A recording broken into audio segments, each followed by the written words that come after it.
वॉल्डियर्स ring को अब हम लोग हिंदी में डिस्कस करते हैं। ये है parasagittal section of the head and neck region. This is here is, यहाँ पर आप देखें तो ये है नेजल कैविटी और ये है हियर पोस्टीरियर नेजल अपर्चर होगा। यहाँ से ये पार्ट है, ये है नेजोफेरिंक्स और इस लेवल के नीचे यहाँ से पैलेट से एपिग्लॉटिस तक ये होगा ओरोफेरिंक्स और इसके नीचे C6 वर्टिब्रा देखें तो या क्रिक्वायर्ड कार्टिलेज के लोअर बॉर्डर तक, तो ये है C6 वर्टिब्रा, तो एपिग्लॉटिस ये है लैरिंजियोफेरिंक्स। इसको हमने फेरिंक्स के चैप्टर में हम लोग डिस्कस कर चुके हैं। अब हम देखते हैं कि वॉल्डियर्स रिंग क्या है और कैसे बनती है। तो सबसे पहले इसको जानने के लिए ये जानना जरूरी है कि यहाँ पर ये है स्फिनोइड बोन, यहाँ पर देखिए ये है रूफ, अगर देखें तो ये नेजोफेरिंक्स का रूफ है। यहाँ पर लिम्फाइड कलेक्शन हो रहा है, this is collection of the lymphoid tissue here, यहाँ पर कलेक्शन हो रहा है और ये लिम्फाइड टिश्यू कलेक्शन ये बना रहा है नेजोफेरिंजियल टॉन्सिल। तो ये लिम्फाइड टिश्यू कलेक्शन फॉर्म कर रहा है nasopharyngeal tonsil, this is nasopharyngeal tonsil. और ये है इसकी कवरिंग, ये है mucous lining, this is lining, this is nasopharyngeal tonsil.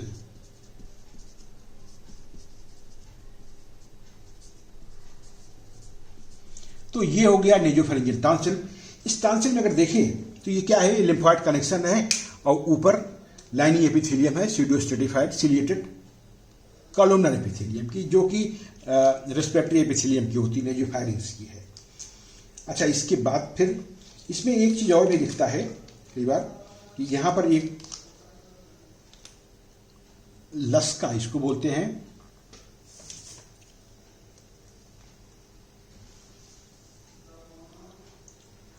Pouch of लस्का और नेजोफेरिंजियल बर्सा। यहां पर एक होगा डिप्रेशन, ये डिप्रेशन है, this depression is known as नेजोफेरिंजियल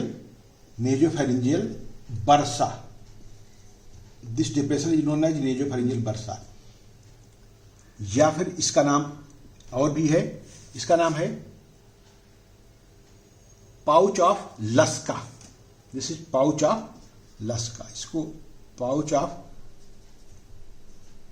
लस्का भी बोलते हैं।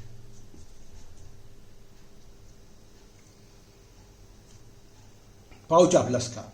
अगर इसको डेवलपमेंट पॉइंट ऑफ व्यू देखें तो कैसे बनता है, ये डेवलपिंग फॉरगेट है, ये फॉरगेट से बन रहा है नेजोफेरिंक्स।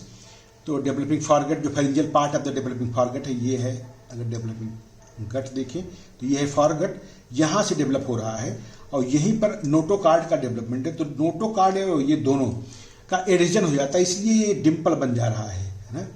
तो ये है यहीं पर डिम्पल या बर्सा बन जा रही है, दिस इज पाउच ऑफ लस्का।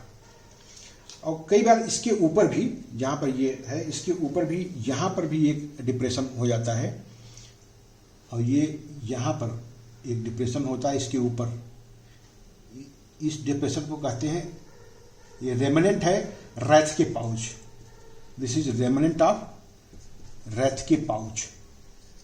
और यहां पर क्या होता है कि यहां पर क्रेनियोफेरिंजियोमा, कई बार क्रेनियोफेरिंजियोमा भी बन जाता है। तो ये हो गया नेजोफेरिंजियल टॉन्सिल। और एक देखिए यहां पर ट्यूब आपको दिख रही है, ये है ऑडिटरी ट्यूब। अगर ऑडिटरी ट्यूब को देखें तो इसके पीछे वाले पार्ट में पोस्टीरियर वॉल पे और सुपीरियर वॉल पर यहां पर लिम्फोइड कलेक्शन है, म्यूकोजा के ठीक नीचे लिम्फोइड कलेक्शन है और इसकी वजह से इलिवेशन भी हो जाता है इस वॉल में, इसको कहते हैं ट्यूबल इलिवेशन। तो इस इलिवेशन को क्या बोलेंगे, ट्यूबल एलिवेशन। तो ये ट्यूबल एलिवेशन हो गया। और इसके नीचे क्या होती है, म्यूकोजा के ठीक नीचे ट्यूबल एलिवेशन में आपको दिख जाएगी tubal tonsil, lymphoid collection, tubal tonsil. Lymphoid collection क्या है, this collection of the tubal tonsil, from the tubal tonsil, lymphoid collection से यहाँ ट्यूबल टॉन्सिल बन जा रहा है। अब एक चीज और, यहाँ पर देखिए पैलेट है, पैलेट सॉफ्ट पैलेट से पैलेटोग्लॉसल आर्च, पैलेटोफेरिंजियल आर्च बनता है। और पैलेटोग्लॉसल आर्च और पैलेटोफेरिंजियल आर्च को अगर हम देखें तो ये है, अगर हम पैलेट लीजिए, ये पैलेट हो गया और यहाँ टंग हो गई, ये है टंग, और फिर देखिए तो यहाँ से ये जंक्शन है एंटीरियर 2/3 का, पोस्टीरियर 1/3 का जंक्शन। तो पोस्टीरियर 1/3 के डार्सल पार्ट पर जैसे देखिए तो लिम्फाइड कलेक्शन होगा, म्यूकोजा के ठीक नीचे लिम्फाइड टिश्यू, ये लिम्फाइड कलेक्शन। तो ये बना देते हैं लिंगुअल टॉन्सिल, इसको कहते हैं लिंगुअल टॉन्सिल हो गया। और यहाँ पैलेट से पैलेटोग्लॉसल और पैलेटोफेरेंजियल आर्च होते हैं, दो आर्च होंगे। पैलेट से आया पैलेटोग्लॉसल आर्च और palatopharyngeal arch, palatoglossal arch, palatopharyngeal arch and palatoglossal arch. इन दोनों के आर्च के बीच में देखिए तो ये ट्रायंगल बन रहा है, इस ट्रायंगल में भी लिम्फाइड टिश्यू कलेक्शन होता है, this is collection of the lymphoid tissue. और इस फोसा को कहते हैं टॉन्सिलर फोसा, इस फोसा का नाम है टॉन्सिलर फोसा। और इसमें जो लिम्फाइड टिश्यू है ये, इसको कहते हैं पैलेटाइन टॉन्सिल। क्या नाम है? Palatine tonsil. तो ये हो गया टॉन्सिल। तो आप ध्यान से देखिए कि यहाँ भी लिम्फाइड कलेक्शन, ये भी टॉन्सिल है, ये लिंगुअल टॉन्सिल हो गया, और ये पैलेटाइन टॉन्सिल है। और ऊपर देखें तो यहाँ पर है ट्यूबल टॉन्सिल है, और ऊपर देखें तो यहाँ पर है नेजोफेरेंजियल टॉन्सिल। तो जो एंट्री पॉइंट है, जहाँ से एंट्री हो रही है, यहाँ एयर की एंट्री हो रही है, इसलिए यहाँ पर तमाम लिम्फाइड कलेक्शन है। यहाँ फूड की एंट्री हो रही है, यहाँ पर लिम्फाइड कलेक्शन है ताकि इन्फेक्शन को रोक सके। तो ये है, अगर हम देखें तो ये एक रिंग जैसा अरेंजमेंट है। यहाँ पर ऊपर देखिए तो नेजोफेरेंजियल टॉन्सिल, यहाँ ट्यूब के पीछे देखिए तो यहाँ पर है ट्यूबल टॉन्सिल, और फिर यहाँ पर आ जाइए ये टॉन्सिलर फोसा में, तो ये कलेक्शन है, this collection is tonsillar fossa, और इसका नाम है पैलेटाइन टॉन्सिल। और यहाँ टंग के ऊपर देखिए, पोस्टीरियर 1/3 पर टंग पर देखिए तो यहाँ भी है, ये है लिंगुअल टॉन्सिल। तो हो गया ये लिंगुअल टॉन्सिल, ये है पैलेटाइन टॉन्सिल, और ये हो गया ट्यूबल टॉन्सिल, और ये है नेजोफेरेंजियल टॉन्सिल। तो ये टॉन्सिल्स डिफेंस मैकेनिज्म का काम कर रहे हैं और एंट्री पॉइंट पर हैं नेजल और ओरल कैविटी पे। तो ये हो गए, रिंग बना रहे हैं, इस रिंग का नाम है वॉल्डेयर्स रिंग।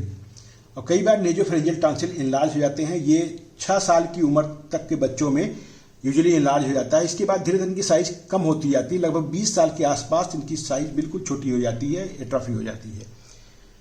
तो और ये पैलेटाइन टॉन्सिल भी इनलार्ज होते हैं, कई बार इन्फेक्टेड हो जाते हैं। तो ये क्लिनिकली बहुत इंपॉर्टेंट है, ये है वॉल्डेयर्स रिंग। Thank you.